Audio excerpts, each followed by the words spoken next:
Number 15. I work at Walmart, horrible job, as an electronics sales associate. The other day, this man walked in between the ages of 65 to 70. He proceeds to walk up to me and says that he has a few questions. I tell him I'll answer his questions to the best of my ability. He walks me over to the external hard drive aisle and asks me if he can put pornography on this device. So instantly, I'm like, what the hell? I'm trying to contain myself from not laughing, because it's the strangest question a customer has ever asked me. So I act professional as I can, and proceed to answer him, telling him it was capable of holding any files he pleases to put on it. He then asks me if he can put about 1,000 hours of porn on one of them. Again, I'm trying not to laugh. I then told him his best bet would be a 2 terabyte external hard drive. For the next half an hour, he's still asking me questions until he guides me over to the laptop aisle. This is where I almost lose it. He says he has about 1,500 DVDs worth of porn that he wishes to play on a netbook he wishes to purchase. I stood there for a few seconds asking myself, what could someone possibly be doing with 1,500 DVDs of porn? How does someone even have that much time to download that many files? I start telling him that he would need an external disk drive to play the DVDs on the netbook, since it doesn't contain an optical drive. He then thanks me for the help and walks away and exits the store. And here I am wondering if the guy was just screwing with me or not. Once the guy left, I told one of my co-workers what the fuck just happened, and we both burst into laughter. Gotta love working at Walmart, where the weirdest people go. Number 14. This was roughly in August of 2007, before my unfortunate anniversary, and in the heat, there was a bit of a buzz in the air. Probably just the story model team, to be honest. Suddenly, and to my surprise, a rather rare request comes through.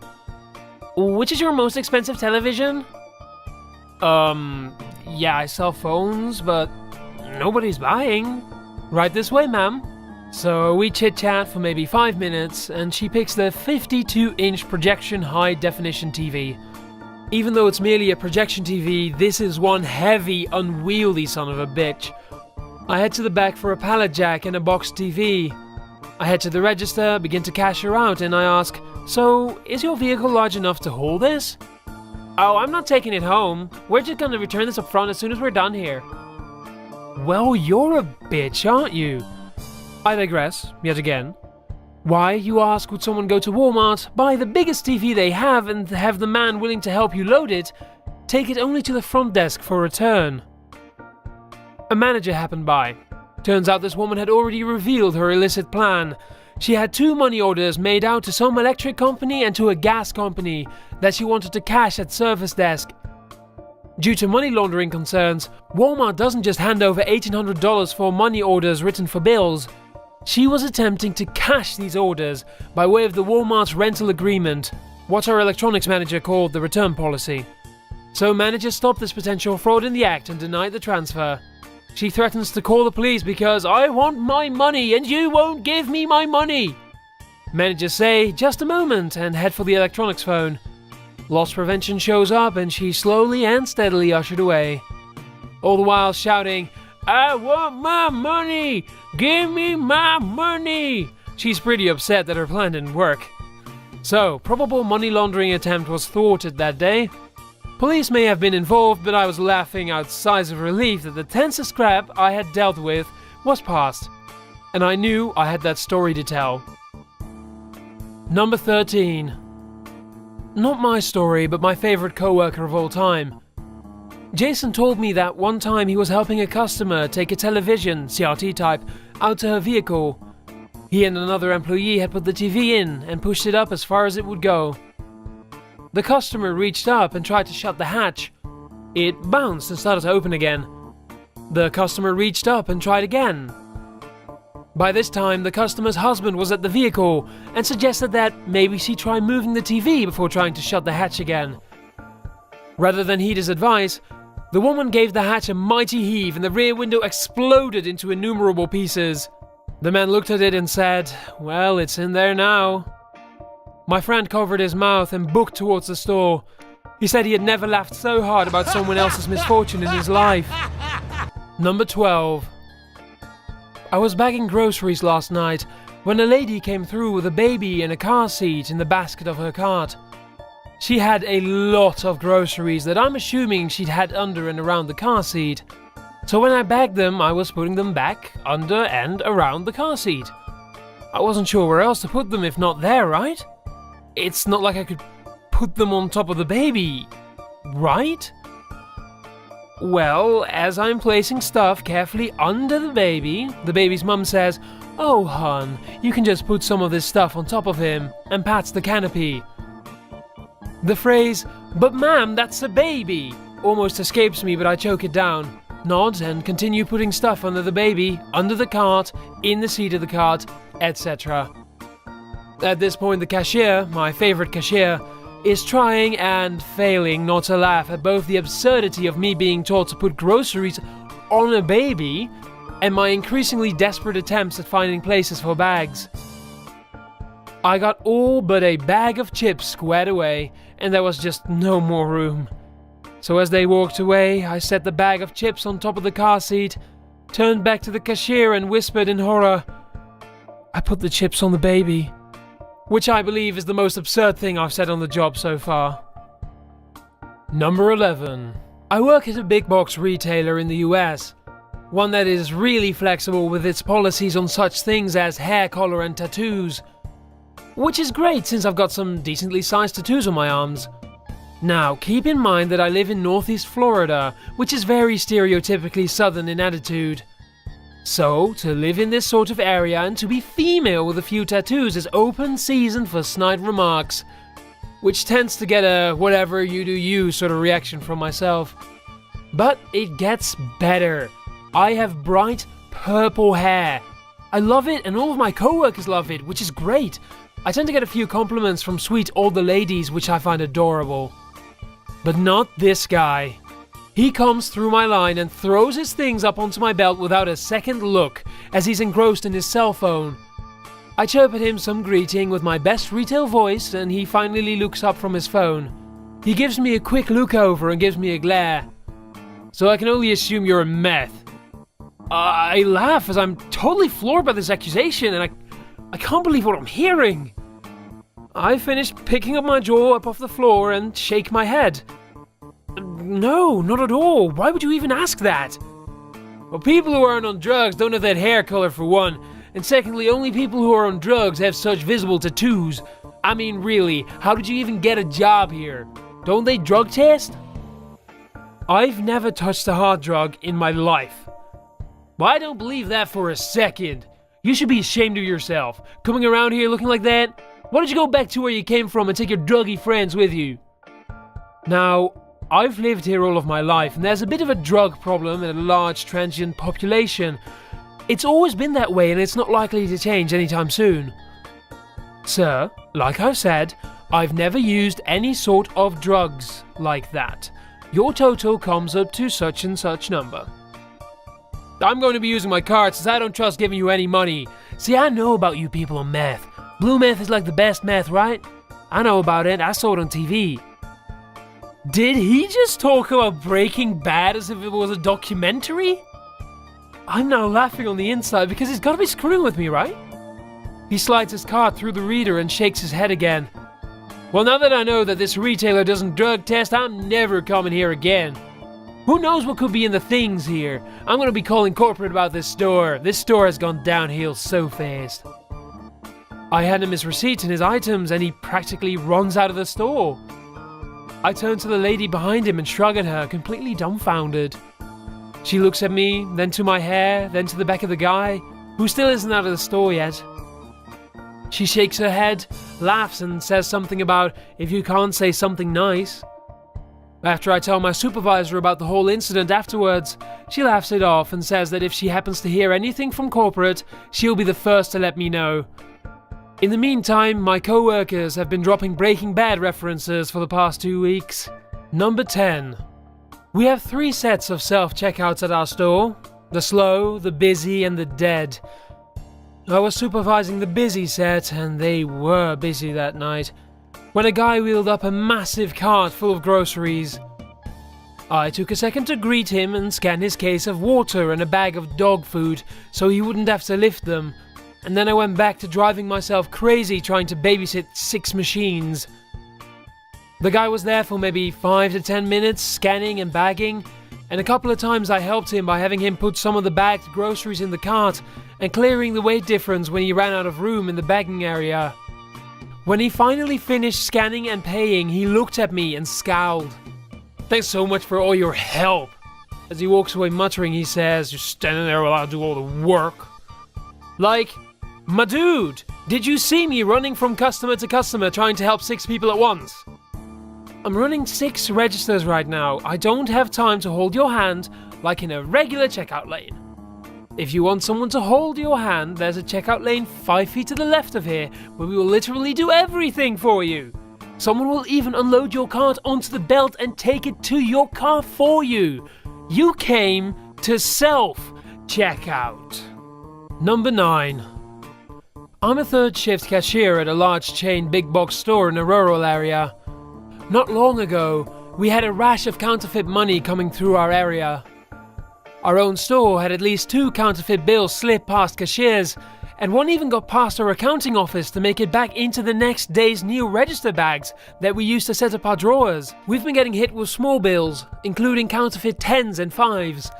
Although the plague of counterfeits seems to have passed now, I have always checked every bill bigger than $1 that is handed to me. As I've caught one bill that was resistant to the checking markers, I hold the bill up towards the light as I count them, eyeballing them, as my eye is much better and faster at catching fakes than the markers. I've gotten so I can usually do this very quickly. Now, a few weeks ago, I had a particularly grouchy customer. We'll call her Grouchy Woman. Now, Grouchy Woman wasn't overtly hostile. She was quiet, passive, and gave off a vibe of being thoroughly displeased at having to be at our store or put up with us lowly retail employees. She expressed passive irritation at the way I did things by scowling or by how she grabbed her bags. But she didn't say anything while I was checking her merchandise, so I ignored her huffs. Finally, it came time to tender the transaction. She paid with a card, no problem. She selected cashback, still no problem. Would you like that back in 20s or broken up? Just $20. I count out her money and hand it to her, thinking she would be on her way. Instead, she holds it up to the light as I often do, looking at the bills closely. I don't mind this in the slightest, as counterfeits have gotten past our cashiers before and I wouldn't blame customers for being cautious. When I receive money back as a customer, I will always double count it and check it.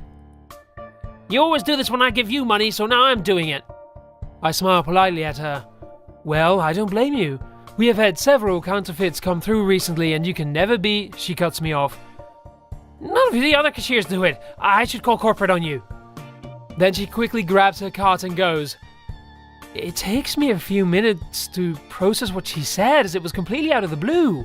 As it dawns on me what she threatened to do, I just had to stifle a laugh. I wanted to say, yes, please call corporate. And tell them that I'm the only cashier doing my job and protecting their assets right after we got hit with a wave of counterfeits. I would love if you did that. But she was already gone. Number 8. Tom is a cashier at a well-known grocery franchise. It was kind of a slow day, which was rare at this particular store. I rang up this older lady, she'll be Lady A, who had maybe 4 to 5 small items. So I finished her transaction and handed her her change. She moved to the end of my register to put her change away and look for her car keys. No big deal. The next woman had 13 items, all of which were bags of chips and some soda.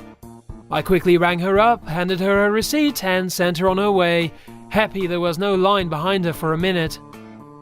Lady A, who was still standing at the end of my register, comes up to me and says, "Excuse me, but that woman who you just rang up had 13 items. This is a 12 items or less line." Okay, it isn't a big deal. There's no line and she's taken care of. I don't believe you understand. This is a 12 items or less line, and that woman had 13 items. You're both wrong. I'm sorry, I didn't keep you or anyone else waiting. Your transaction was complete, so I don't see the big deal. Well, you're wrong. And I'm going to the customer service desk about this. And she stormed off, complained that I took someone with 13 items after her transaction was over, might I add, on the 12 items or less line, suggested I be suspended for not following rules, gave me a dirty look, and left. Both my manager and I laughed. Oh man, I love retail customers. Number 7. A few months ago, when I worked as a cashier, a woman placed 2 large pots on the conveyor belt and told me to check the price of each pot. So I checked the first pot and it comes up $12. I checked the next pot and it comes up $18. Then, in the rudest voice imaginable, she said, "Why is that one $18? That shouldn't be $18 if the other pot is $12. That's ridiculous. I'm not paying that. They're literally the same item. No, change it. I'm not paying $18 for the same item." Now, I didn't interject during her little outburst. I just let her keep talking. When she finished, I took a look at the pots. The $18 one was noticeably larger than the cheaper one and was grey rather than black like the other. Also, when I read the tags for them, I noticed that they weren't even made by the same company. So, I began attempting to explain this to her. "Ma'am, these 2 items are not the same. The more expensive one is larger, and if you look at the tags here..." "Why are you showing me the tags? I'm a teacher, I can read, honey." "Because they're not the same item. Look at the tags, they're not even made by the same company." "But they're clearly the same item, so it doesn't matter what your tags say." "Then why do you think they came up as 2 different items with 2 different prices when I scanned them?" "It's obviously a mistake. Send for the manager because I'm not paying $18. I demand that price be changed to $12. "No, I'm not calling anyone for this. Either buy something or step aside so the next person in line can be serviced."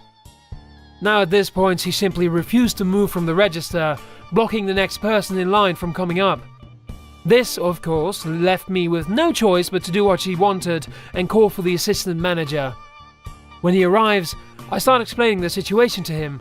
But while I'm talking, she interrupts me again and orders him to change the price, saying, "Those are the same items. They should both be $12. Change the price." Then the assistant manager scans the items in, changes the price of the $18 one to $12, gives her the pots and tells her to have a nice day. The exchange that followed between me and the next person in line summed the situation up perfectly. So, if I just throw a tantrum, I can get whatever I want in this place? Well, evidently, yeah. Number 6. Yesterday I had the most confusing experience of my retail life so far. I still haven't figured out what the hell happened. I work in a grocery store, and I just about finished serving this woman, with another customer behind her in line with all her stuff on the conveyor belt, when this man just walked up and stood with my customer by the register. He waited until I finished up bagging the last of her stuff and then held his card out. "Before I put through your payment, do you have a rewards card?" "My wife has it." I turn to the woman and she passes me over her rewards card. As I'm scanning it, I hear her say, "Oh, I didn't know you could do 2 at once." Now, I don't understand what she means, and I'm assuming she's just talking to her husband. "Any cash out?" $200, please." I add the cash out to the grocery total. "Ready when you are." The man swipes his card, pays, and I hand him over the cash. The minute he takes it, he turns around and walks out of the store. I turn around back to the lady, only to notice she has a handful of cash. "You're all done." "But I haven't paid yet." "Oh, your husband just paid." I've never seen that man before in my life. That's why I said I didn't realize you could do 2 at once. I thought you were running both our transactions at the same time. What? Oh my god, that man just paid $180 for her shopping on top of the $200 cash out he got. I turn around, searching desperately for him, but he's long gone. The woman had no clue what to do. I had no clue what to do. I called my supervisor and she had no clue what to do. And I called the manager and the manager had no clue what to do. There's no protocol for this. In the end, they took the woman over to another register and rescanned all her groceries so she could A, pay for them, and B, so we'd know how much they were as the man walked off with a receipt, and we would need to know how much to refund him if he came back. Thankfully, the woman was completely understanding, more amused and baffled than anything else. I still have no clue what happened to the man. if he had Alzheimer's or something, or if he just thought he was cutting in line to withdraw money, in which case he kinda deserves this really. But I hope to God I'm not in the store when he comes back, because I'm kind of terrified of when he figures out what happened. Number 5. Once upon a time, many years ago, I used to work at a big box store. I was a cashier and dealt with all sorts of nonsense, but this is my favorite customer interaction. A dad and his son, about 4-ish, comes through my line holding a Woody from Toy Story doll. "Hey gentlemen, how are you? That's an awesome Woody you have there." "We're great, thanks. We're just here to do the Binky trade-in." He winks at me with a please play along look. "Oh, that's so exciting! It's been a while since I've done one. Can you remind me?" "When you're done with your Binkies, you trade them for a big boy toy." As he says this, he proudly gestures with a plastic baggie of pacifiers. "Wow, you're big enough to trade them in already? This is a really great big boy toy to trade for. Can I see both of those so I can do the trade in the computer?" I grab the doll and the baggies, scanning both, and hand the doll back to the little boy. "Okay, buddy, I just have to slide my card so they know I think you're a big enough boy to do the trade." "I'm gonna miss my Binky, but I have to be a big boy now." He looks at the baggies, but hugs his doll closer. His dad quickly pays and whispers that I can toss the baggie as soon as they're gone. "You're a big boy. Thank you for doing the switch with me today. Enjoy your new toy." "Thank you." It was a magical experience to watch that little boy grow up in such a quick exchange. You could see him walking out with such self-importance and pride as they left. I thought it was a sweet moment to be a part of. Number 4. It was around 2007 when I worked as a general merch/electronics/mobile phone monkey. I didn't sell many mobile devices though. I sold TVs. Lots of them. We had some funny moments revolving around what fits into what vehicle and what doesn't. This was before LCD TVs were the only thing you buy from Walmart. One of the last CRT-type 32-inch televisions that we ever carried was sitting on the sales floor, marked down to make room for LCDs, when a gentleman grabs my attention, and with his fancy Sunday best, proceeds to explain that he wants a new TV but he's so-so on those flat kind and doesn't want to spend blah blah blah. Anyway, he settles on the largest CRT available, and the largest one I've ever lifted by myself, but not the heaviest CRT. We proceed to the checkout and I'm asking, "What sort of vehicle are you driving?" "I've got a big car, it's no problem, it'll fit just fine." Meanwhile, 3 other people have gathered around him and I find out that these 3 are all riding with him. This isn't looking any better, but I pray for Rolls-Royce or Bentley or large SUV and wheel the TV out. Of course, the car is none of those. I'm waiting at the front door and a Pontiac Bonneville pulls up. I'm looking and the 3 people who I wrongly assumed weren't riding with him are waiting to get into this medium-large car and yet assume that the TV will still fit in the trunk. I know better. I tell him this probably isn't going to fit. The man, whose swagger had turned into a stagger, said, "Oh, it'll be just fine. You can go inside and grab me some rope so I can tie it to the back." "Sir, we don't have any rope for that purpose. You're welcome to buy some, but for liability reasons I can't help you tie it, and I certainly couldn't just give you rope for the same liability reasons." "I'll wait right here. You go on inside and find me some rope." "I can't do that." "It's fine, honey. You go on inside. We'll take care of it from here." "Great. Have a nice day." "Go get me some rope." Number 3. I work in a department store, but for one of the concession brands and not the store itself. As such, I'm not always familiar with all the promotions running across the other departments. This conversation happened between myself and a smug, holier-than-thou man, who we'll call Idiot. "Just a t-shirt today? That'll be this amount." I think you'll find that this brand of t-shirts are actually 25% off. No problem, I don't actually work for this department store, just this brand, so I wasn't aware the t-shirts were on sale. Let me just go double check the signage and I'll be back in a second. I power walk over to the brand's area, and sure enough there's a big sign that says 25% off this brand jackets and outerwear, but no specials on t-shirts. Thinking he's probably just misread the sign, I put on my best retail smile and returned to the man at my counter, who is now tapping his foot impatiently. "I'm sorry, sir. The brand promotion is just 25% off of jackets." "Yes, jackets and outerwear." Yes, so t-shirts unfortunately aren't covered by the promotion." "You're telling me that this department store doesn't consider t-shirts to be outerwear?" "That is correct, yeah."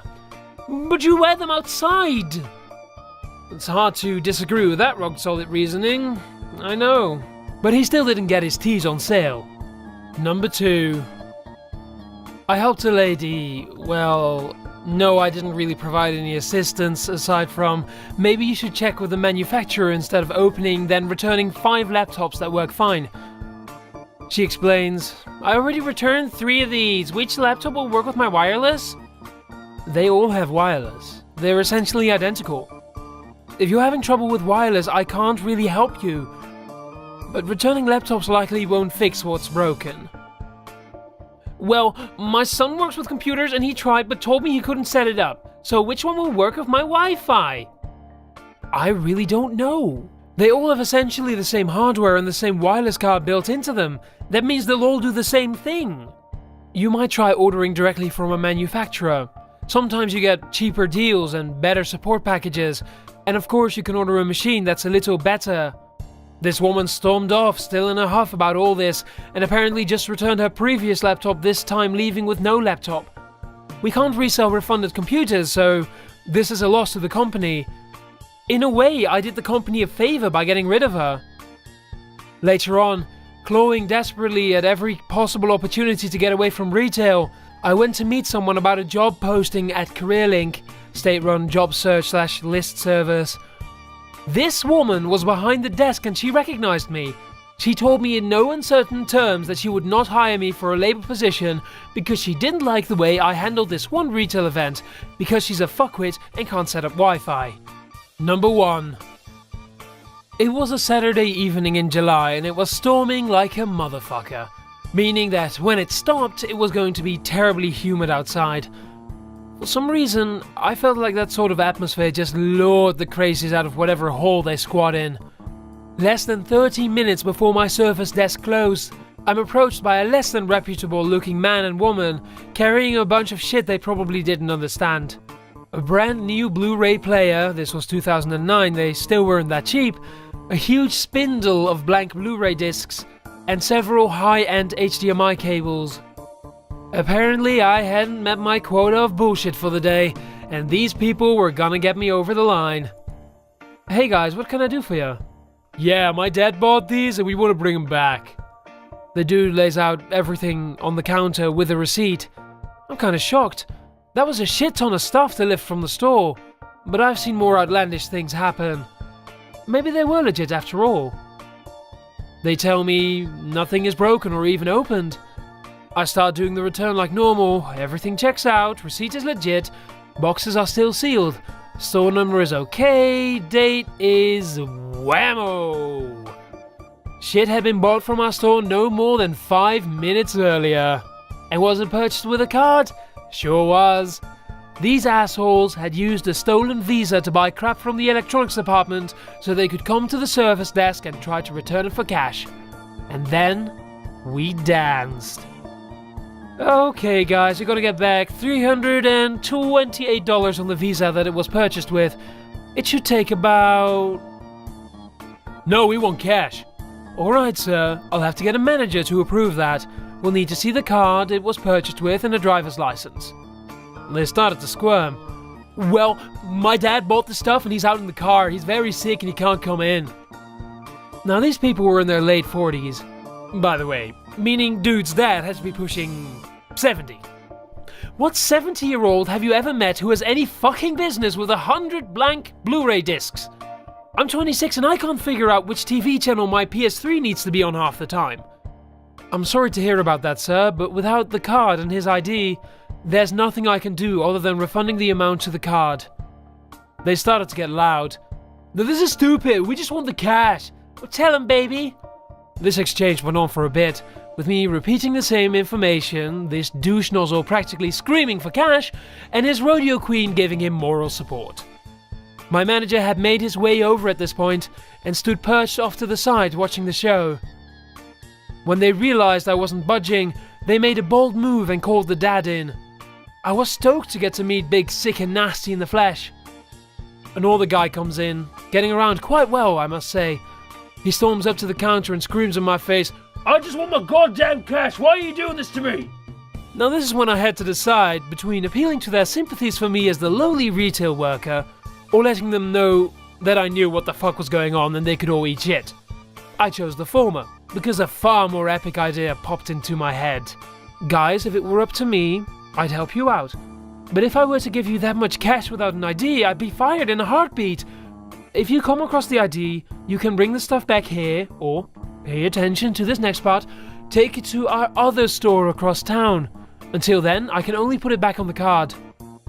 The seed had been planted. Now, we weren't letting up, but maybe the other store was a bit more lax. They said they understood, picked up the stuff, and scurried out the way. I turned to my manager, who simply looked at me, smiled, and said, "Make the call." "Hey guys, it's me from the store across town. Yeah, just giving you a heads up, I just had a few people come in trying to return this, that, and that, and we're quite certain they used a stolen credit card. They're probably heading your way, I'm sure you'll know what to do." Now my curiosity was outrageous, like wanting to see Kathy Bates nude in About Schmidt, just to say that I had. As soon as my shift ended, I jumped in my car and bolted over to the other store. As I'm walking in, I see these three criminal masterminds trudging through the parking lot, releasing an onslaught of fuck that's and pieces of shits. Fortunately, they were so blind with rage that they didn't recognize this particular piece of shit pass by them. Otherwise, I'd say this story would have a far worse ending. I go inside and head over to the service desk. Sure enough, all their shit is sitting behind the counter. Cool guy from this store, who I'd only known through the phone, gave me this massive shit-eating grin when he sees my name badge. We were like the service desk equivalent of John McClane and Sergeant Earl Powell. They came in and tried the same shit at this store. When the CSA wouldn't give in, they relented and had the money put back on the card. Justice, bitch. I went home that night and drank about 14 Busch Lights. Because fuck people. What did we learn here? Blu-ray is the ultimate home entertainment experience. D.B. Cooper may be alive, but he sure as hell doesn't shop at a big chain retail store, and even if you hate your job, it feels awesome to look out for other people instead of your company. I like to imagine that person X had their credit card deactivated soon after this ordeal, and I like to imagine that we played a big part in keeping this headache from being worse than it already was. Hey everyone, Sir Aim here. Thank you so much for listening. And I'd also like to thank the people who wrote these stories. You can find all of their credits in the description, as well as a link to my YouTube channel, where you will find horror stories. Stories so terrifying that they will chill your spine, so I hope to see you there. I'll see you later.